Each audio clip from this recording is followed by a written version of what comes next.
Every contractor has the stories. The customer who keeps changing the scope but doesn't want to pay more. The person who watches over your shoulder the whole job and second guesses every move. The one who was happy with everything during the job and then disputes the invoice afterward.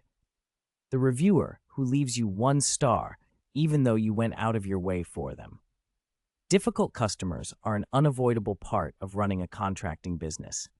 How you handle them, professionally, strategically, without losing your cool, is a direct reflection of your business maturity.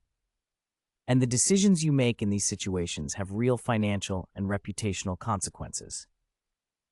In this video, I'm walking through the main types of difficult customer situations you'll face and exactly how to handle each one. Before we get into tactics, it's worth understanding why customers become difficult. Because most of the time, difficult customers aren't bad people. They're people whose expectations weren't managed correctly, usually from the beginning of the relationship. The most common root causes of difficult customer situations are unclear scope.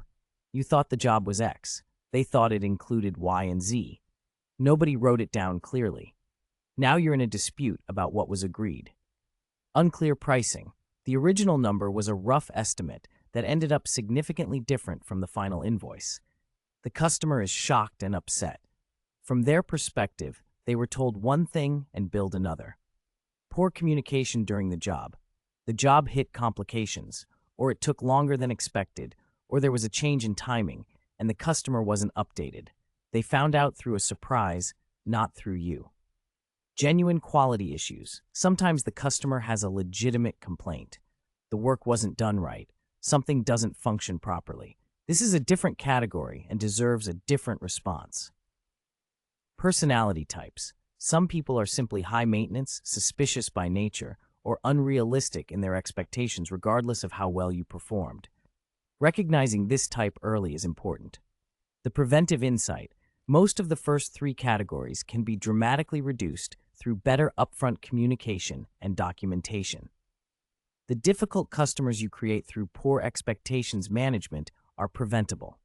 Scope creep is the phenomenon where the agreed-upon job gradually expands beyond what was originally contracted, and the customer doesn't understand why the price would change.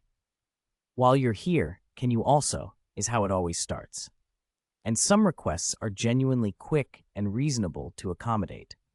Others represent significant additional work that deserves to be priced and agreed upon. The handling. Have a simple conversation and use the phrase change order. Happy to do that. That's outside the original scope we agreed on. So let me put together a quick change order so we're both on the same page about the additional cost and time. Give me a minute. A change order doesn't need to be formal or complex. It can be a text message with the scope and price that you ask them to confirm. The key is, new scope gets documented and agreed upon before you do the work. Never just do extra work with the expectation that the customer will pay what's fair. Some will, some won't. And you'll have no documentation to support your case if they dispute it. If a customer refuses to sign a change order for additional work, but keeps asking you to do it anyway, that's a significant red flag. A clear, professional customer understands that additional work has additional cost. Someone who argues against that may be setting up to dispute the final invoice. You've done the job, you've submitted the invoice. The customer now says the price is too high, they thought it would be less, or they have issues with specific line items. First step, stay calm. Do not get defensive or combative. This is a business conversation, not a personal attack. Second step, review your contract and documentation. What did you agree to? What was the original scope? What change orders were signed? What were the payment terms? Third step, walk the customer through the invoice and documentation patiently. Explain each component, materials at cost, labor hours, the specific scope of each phase of work. Be factual, not emotional. If they have a specific, concrete objection, they believe a material cost is wrong, they dispute a particular item, investigate it. Sometimes there are legitimate errors and you should fix them. Correcting a genuine error builds trust rather than undermining your position. If there's no legitimate basis for the dispute and the customer simply doesn't want to pay the agreed amount, state clearly, this reflects exactly the work we agreed to. Here's the contract and the change orders we signed. I'm happy to discuss any specific concern, but the invoice is correct. Document every communication. If the dispute escalates, you want a paper trail showing you acted professionally and gave them every opportunity to resolve it. For amounts that warrant it, small claims court is genuinely accessible for contractor disputes. Having a signed contract, signed change orders, and documented communication is how you win those cases. The customer who is on site all day, watching every move, asking questions constantly, directing you on how to do your job. This type is annoying, but not necessarily malicious. They're often just anxious people who don't have a way to evaluate whether the work is being done right, so they try to supervise it directly. Understanding that usually makes it more manageable. The approach: engage them briefly, warmly, and then set expectations about how the work will flow. I appreciate you being engaged with the project. Here's what we're doing today. Explanation.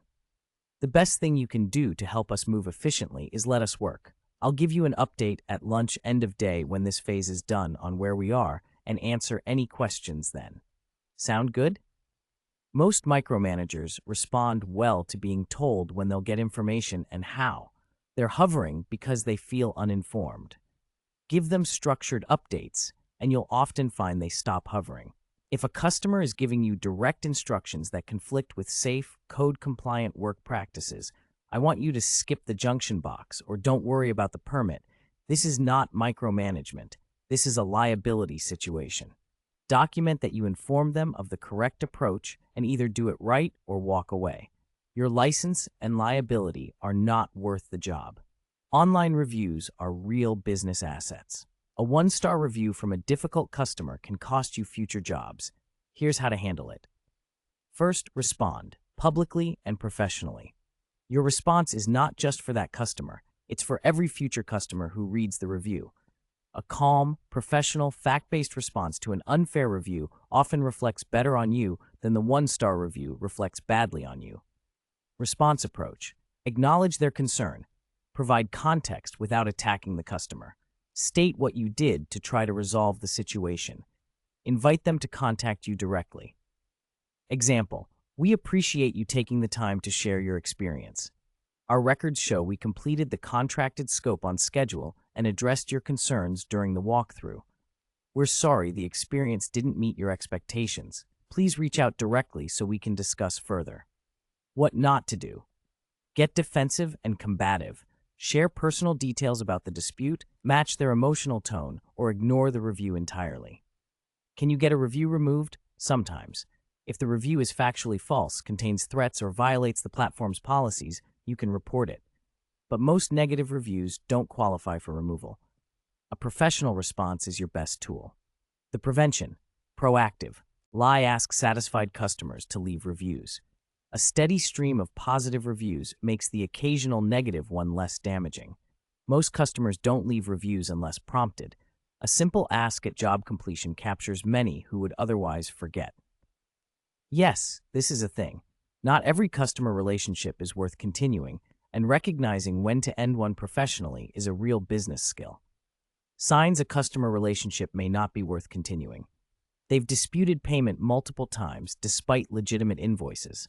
They consistently change scope and resist paying for changes. They've made threats, including threats to leave bad reviews. Working for them is causing significant stress to you or your employees.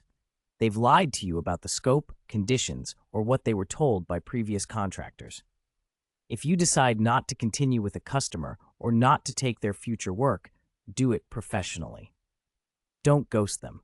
A brief, business-like communication: we've reviewed our capacity and are not going to be able to take on additional projects at this time. We wish you the best. You don't owe them a detailed explanation. The cost of continuing a bad customer relationship, the stress, the disputes, the time, the possible reputational damage, often exceeds the revenue. Difficult customers are part of the business, but how you handle them is entirely in your control. Clear contracts and change orders prevent most disputes before they start. Professional, documented communication handles the ones that happen anyway, and knowing when to end a customer relationship protects your business and your peace of mind. The contractors who last in this industry long term have figured out how to handle people as well as they handle the technical work. Both skill sets matter. Subscribe for real contractor business content every week. Drop a comment with your most memorable, difficult customer situation. You'll probably make me laugh, and we'll all learn something. See you next time.